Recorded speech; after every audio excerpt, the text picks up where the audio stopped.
ميرسي.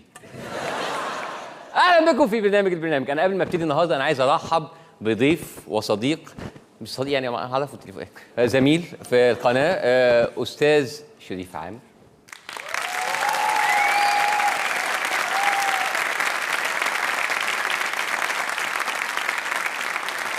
استاذ شريف عامر بيقدم برنامج يحدث في مصر على قناه MBC. هو ايه اللي بيحدث في مصر يا شريف؟ لا بجد انت عارف؟ او لا يعني انت اسم على الفاضي ولا اقول لكم ما تسموا بقى اسامي عدله بقى. يعني يحدث في مصر مش عارف، عادي كمل. المهم بمناسبه ما يحدث في مصر انا متفائل. لا بجد متفائل يا جماعه. المستقبل مشرق، الانسانيه على موعد مع السعاده. انا حاسس ان الخير هينزل علينا من السماء. يشهد كوكب الأرض غدا الاثنين مرور كويكب عملاق على مسافة قريبة جدا منه. صخرة فضائية عملاقة. صخرة فضائية. صخرة عملاقة تقترب من الأرض. صخرة من الفضاء. حد سمع الصخرة دي يا جماعة؟ احنا ناقصين صخر. احنا بنصحى على صخرة وننام على صخرة. كفاية صخر بقى. كفاية صخر. الإنسان يا جماعة ممكن يروح في ثانية، صخرة ممكن تيجي الطيارة.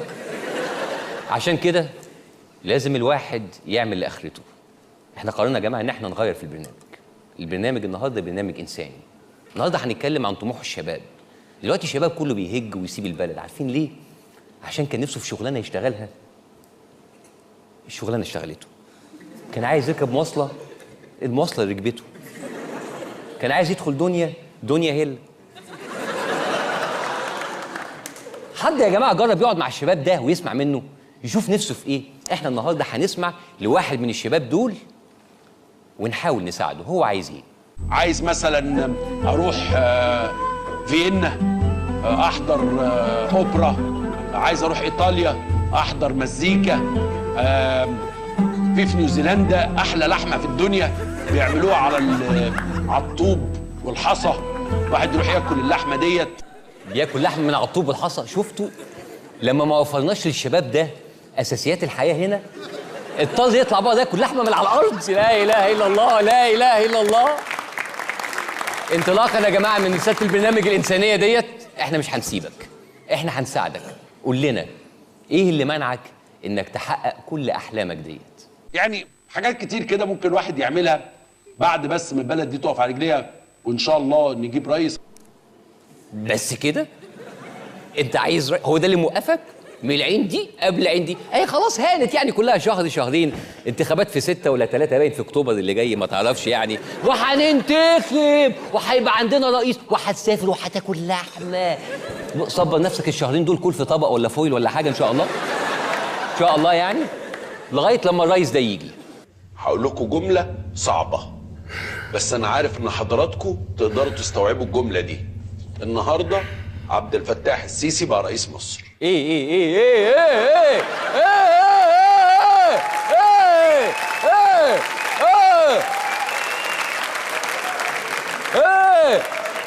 قطم كده ايه؟ يعني عايز تاكل لحمه من على الارض في نيوزيلندا تقوم تكلت مصر معاك؟ ايه يا استاذ عبد؟ ما ينفعش يا جماعه، يعني نمشي ورا بطننا كده، ما ينفعش. نتكلم في دوله، مؤسسات ديمقراطيه. طب بذمتكم بطننا ولا الديمقراطيه؟ بطننا طبعا، يعني معروفه من كده. طبعا الكلام ده هو مبني على معلومات، يعني هل الكلام ده مبني على معلومات مؤكده ولا دي زغوانه بطن وخلاص؟ ان من النهارده من 10 دقايق او من نص ساعه بدأ العالم في الداخل والخارج يتعامل مع عبد الفتاح السيسي كرئيس لمصر. كل ما سيحدث في الشهور القادمه هو مجرد توقيع اوراق. خلاص روح انت كل يا عمرو، مش مشكله.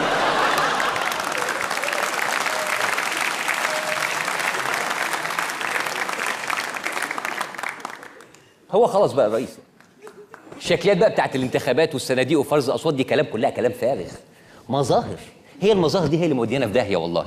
العالم كله بطل الحاجات دي من زمان. لا ويجي بقى ايه واحد بقى يقول لك نعمل الفيلم ده كل 4 سنين. يا اخي احلى ايام في حياتنا بتضيع في التفاهات دي.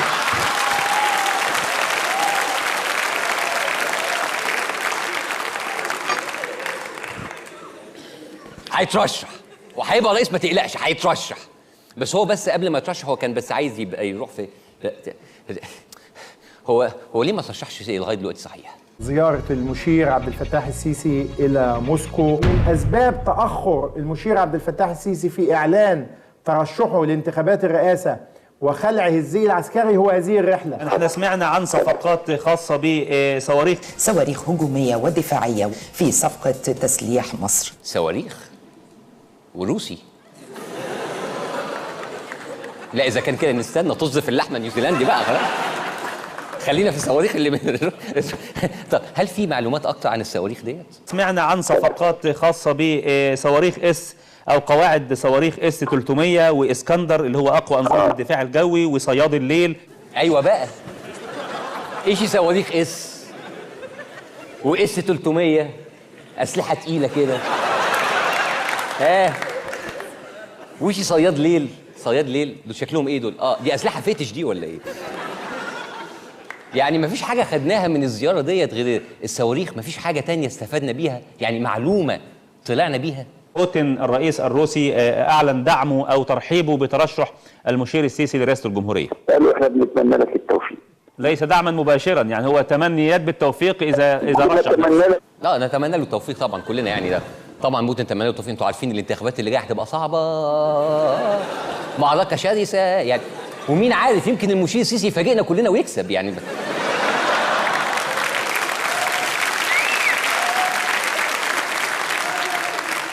المفاجآت واردة يعني، جون بيجي في ثانية ما تعرفش. يعني ربنا يكون في عونه الحقيقة، طبعا ندعي له الحقيقة. بس يعني ليطمئن قلبنا عايزين معلومة مؤكدة إذا كان هو حسم قراره ولا لأ. قرار الحاسم للمشير السيسي انه سوف يترشح. الراجل هيترشح ولا مش هيترشح؟ نحن نسأل حضرتك صاحب المقابلة. أنا أقول لك أنا عليه الطلب الثلاثة هيرشح.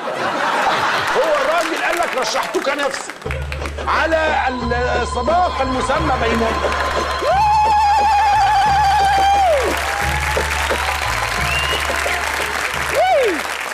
ألف ألف ألف ألف مبروك يا جماعة. كده بقى يدخل ويخرج قدام الناس عادي بقى. يسافر يطلع ما دام رسمي خلاص. قولوا يا جماعة لأصحابكم، قولوا لقرايبكم، ربنا يا جماعة يكفينا شر العين ويبعد عننا الناس الوحشة اللي بتقول لا دي، يبعد عننا العوازل. كبة كده في وشكم، كبة. أنا أتمنى أن لا يرشح نفسه الفريق السيسي خالص. أنا جوايا لا، أنا عايزاه يفضل زي ما هو كده. لا أتمنى إن هو ما يترشحش. هاتولي الكلب اللي جه في الآخر ده.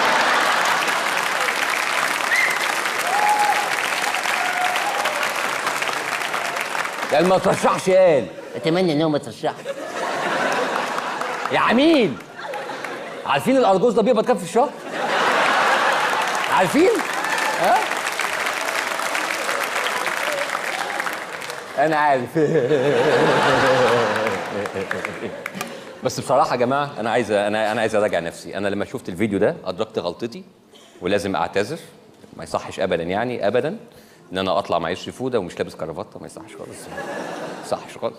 بس سيبكم من الهجص ده، لان اول ما المشير هيترشح دول اول ناس هينتخبوه، وخصوصا الواد الخاين الحقير ابو بليزه الفشيخ ده. وقت الجد هيغيروا رايهم. هل توافق وهل تؤيد ترشيح الفريق او المشير سياده المشير عبد الفتاح السيسي في منصب رئيس جمهوريه مصر العربيه؟ لا لما تلقك لما تلقك شويه جلابيع صحيح. خونه بقى. انا عارف انتوا بتجيبوا الاشكال دي منين. ايه ده؟ قال لا، قال طب استنى اسمع كلامه، شوف برنامجه. اصل يا جماعه من واحنا قد كده بيقولوا لنا ان اهم حاجه في اي مرشح البرنامج بتاعه. انا عارف انها شكليات يعني محصله بعضها ومش فاضي غير توقيع اوراق، بس يعني ما يضرش، اهم حاجه البرنامج. انا الحقيقه ضد ان السيسي ينزل برنامج انتخابي. اعتقد ان السيسي مش محتاج ينزل برنامج انتخابي. السيسي مش محتاج حمله انتخابات. فده راجل مش محتاج انه يقدم لنا برنامج. هو برنامج، هو في حد ذاته برنامج. مش بقول لكم شكليات. ثانيه واحده، مش مهم البرنامج، بس في نفس ذات الوقت البرنامج هو فاذا كان السيسي في حد ذاته برنامج هم بيقولوا مش مهم. بص يا باشا، انا برنامجي انا تحت امرك. ممكن تاخده بالمسرح بتاعه، بفريق الاعداد، بالجماهير. بلاش جماهير، بلاش جماهير، بلاش جماهير. مش مهم ان احنا خالص. طب خلاص، لو كان في مشكله او ازمه في كتابه البرنامج احنا نكتب له البرنامج. تعالى يا هشام، تعالى خش يا حبيبي، خش يا بابا، خش. ايوه ايوه حبيبي، هنقعد هنا اهوت ونكتب مع بعض البرنامج الانتخابي. اتفضل يا ابني. مستعد؟ اوكي. يلا اكتب ورايا: الثوره. كمان مره: الثوره. استقرار. كتير كتير. استقرار استقرار استقرار استقرار. كمان. اي كمان. 100 يوم. لا بلاش بقى، خليها مفتوحه، خليها مفتوحه، مش مشكله. امسحها امسحها امسحها امسحها. مسحتها؟ تمام. امان. امان. امان. امان امان. اكتب امان، اكتب امان، اكتب امان. وما دام في امن، امان يبقى في امن، صح؟ طب تمام. كتبت استقرار، صح؟ طيب. ما نفسكش انت في حاجه؟ انا؟ انا عايز اكل عيش. عيش عيش، حريه، عداله اجتماعيه. اكتب اكتب اكتب, اكتب. بالظبط كده. ايوه هي قدمت بس كويسه. تمام. طب ما الموضوع سهل اهو. عندك البرنامج كده كام صفحه؟ نص صفحه. لا لا لا، نص صفحه ايه؟ ما ينفعش. لا لا لا يا جماعه، احنا عايزين نزود شويه. طب في حد هنا اهوت عايز يزود حاجه؟ الفريق اول عبد الفتاح السيسي لما هيترشح هيقضي على ما يسمى ظاهره الليمون تماما. الفريق اول عبد الفتاح السيسي عنده اللي مش عند حد بعد فضل ربنا. عنده اللي مش عند حد بفضل الله. يعني اللي عبد الله مسك الحديد تناه، واللي مشيتوه بوشكم بظهرنا مشيناه. يعني الامن ماسكينه والليمون مخلصينه.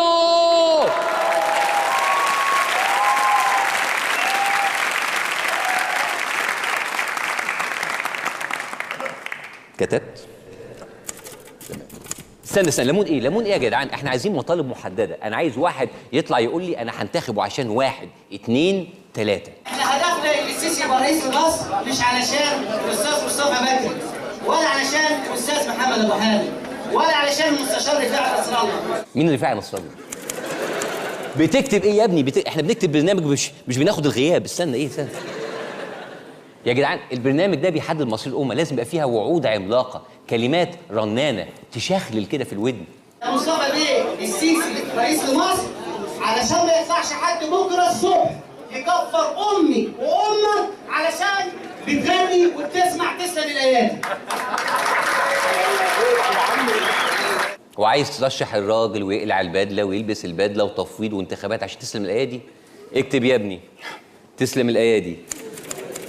تتتتت. تسلم يا جيش بلادي. تتتتت. هو ده اللي رفع. بص انت محافظ، انت كمل كمل. تمام. بصوا يا جماعه، احنا هنتكلم في برنامج رئيس جمهوريه. اطلبوا. عاوزين ايه؟ بتحلموا بايه؟ بتحبوا ايه؟ احنا شعب بيحب جيشه اولا، وبيحب الفرفشه، وبيحب يتبسط. اي حد هيجي يكبت على نفسنا هننفجر فيه وهيشوف ليله مش حلوه بصراحه الحقيقه يعني.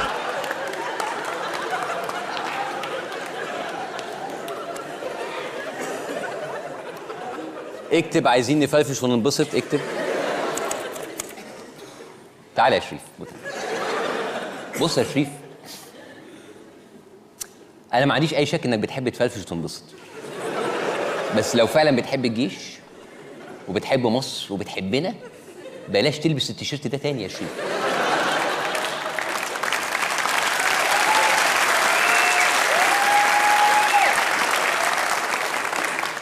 طبعا بقى هتعني وتلبسه الاسبوع الجاي اعتبرها وصلت. ها؟